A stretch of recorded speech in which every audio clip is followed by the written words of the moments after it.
character to develop. I loved the opportunity to make him sillier as time went on.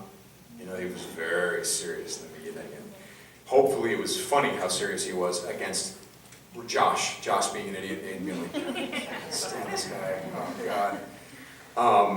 And then later, you know, it's funny because Huntington's character got more serious and my character got more, oh yeah! But defining moment, I mean, killing Bishop was sad because Mark Pellegrino and I had gotten really close, and we're still close. We constantly text each other and stuff like that. He's one of the coolest guys on the planet. God, I miss that guy. Even talking about him, it makes me sad to think that I killed him. He got his revenge, though. Mark Pellegrino, when he does stunts with you, he just beats you up. he is hurt me. Your wife. What was that? He kind of got back at you because of your wife. Oh, yeah. Yes, he did. He definitely did, yeah. He kind of screwed me over there. That was interesting, though. We came up, Mark and I came up with the idea that it was all a big mistake. That he turned Susanna thinking he was going to present her to Aiden and say, here, now come with me. We're all together now. And then Susanna kills their son, and he goes, oops. We can't ever tell them that you're alive then. You need to go. You know, and they make this deal that they're going to keep that secret, which in a weird way is kind of noble on Bishop's part. But and also Bishop had the privilege of explaining to the audience what the vampire's real problem was that there's no afterlife for them, there's no soul, there's no nothing.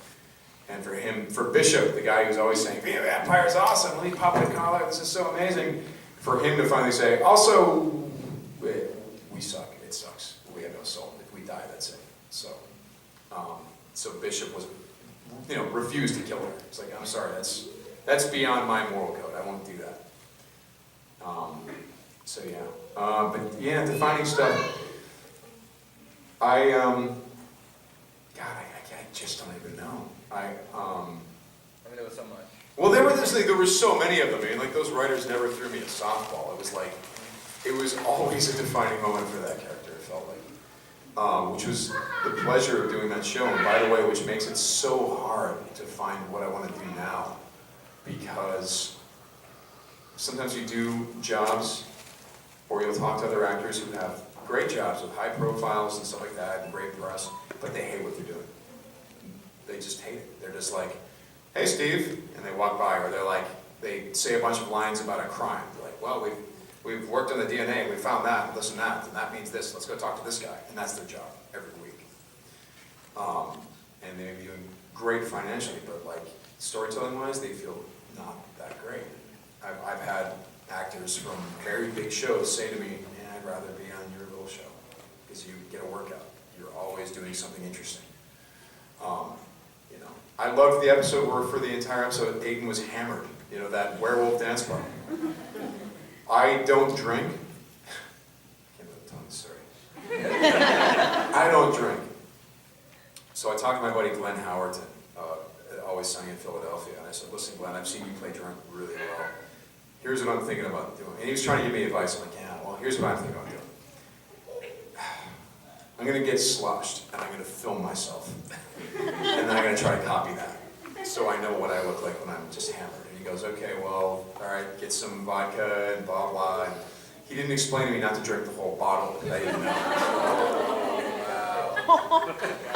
So I have video footage on my phone right now, research, of me starting out going, all right, so I'm drinking a little bit, and this is kind of what I'm like when I'm a little bit sloshed, so it's cool. And then, trying to, okay, it's a little bit into the evening, and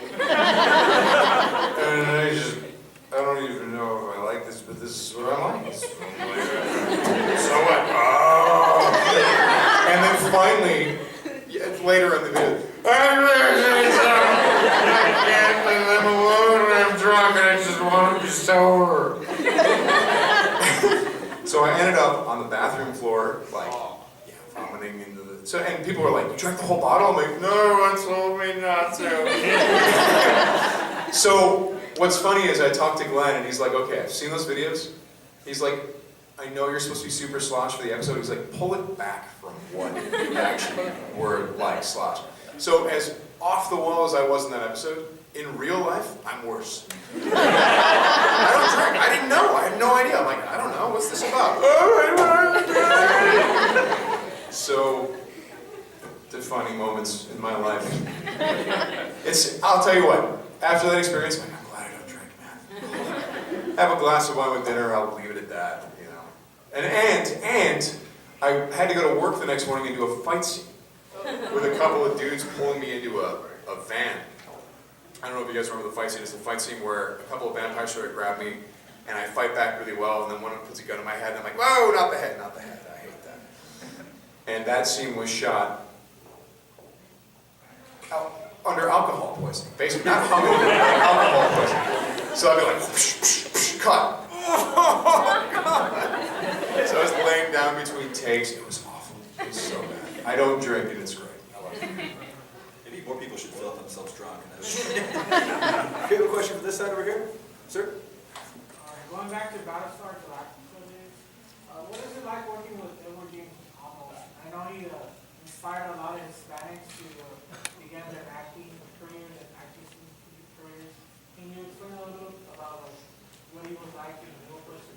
Eddie is a cast and crew guy. Eddie is really cool. Eddie is a lot smilier and funnier in real life because, you know, he's previously on Battlestar Galactica.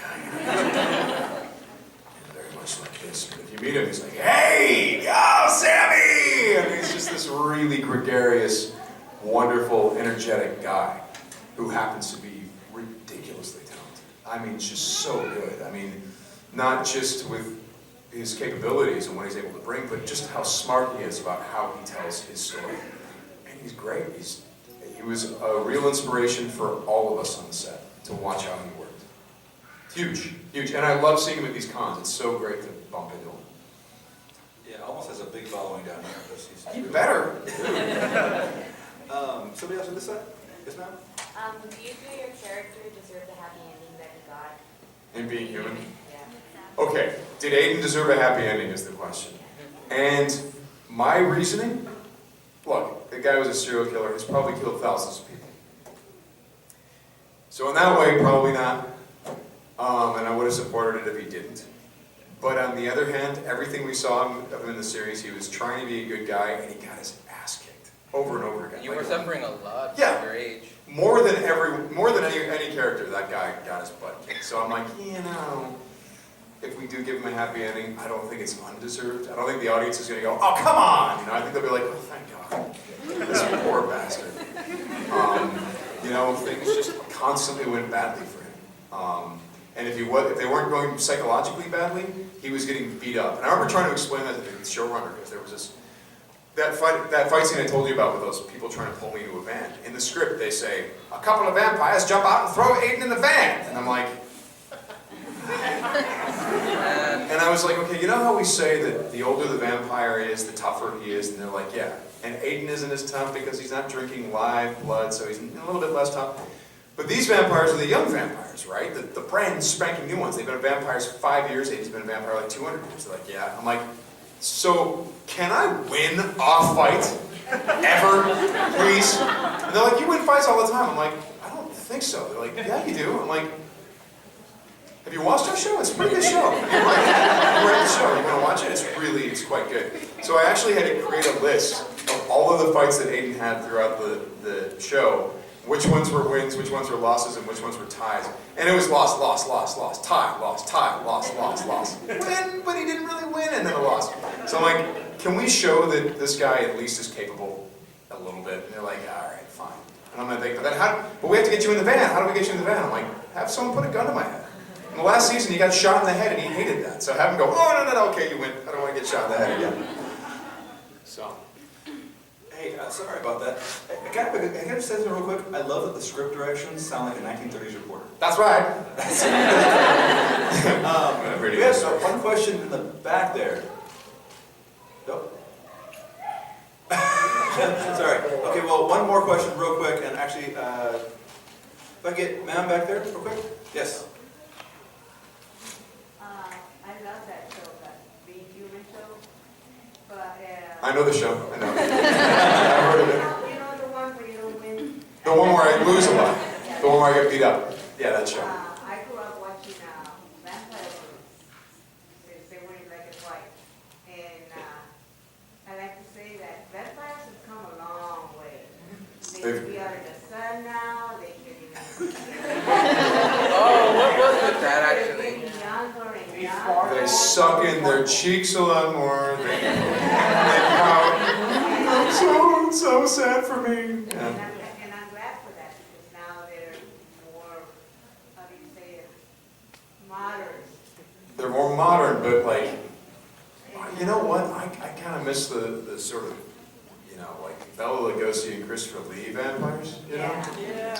those guys were like not messing around. Did you meet Stephen King? I did. Yeah, here was my interaction with Stephen King. I'm at the premiere of The Mist. I started reading Carrie, that was the first book, and I was hooked. Yeah. Is he real, is he nice, or is he just... Well, here's what happened. Because I'm not in the, my character is not in his book. My character was invented for the movie. Yeah. So, you know, we're all taking pictures, and my arms are around Stephen King, and his arms are around mine, and we're taking pictures, and I'm like, by the way, Mr. King, my name is Sam. And he goes, I know. That's it. So you guys are really close. Super close. I'm told, Frank tells me that he liked what we did, though, with the additions to the script. So, like, I don't think I think we were just taking pictures. I've heard Stephen King has complained about some of his movies, but that he loved the way The Mist came out. He loved The It's a Mist. short story that really changed it. He loved It was this. pretty close to the book, yeah. Well, Sam, I think we're going to have the next panel come up pretty soon, and you're going to be doing some more autographs coming up. Yeah, why not? Really excited about that.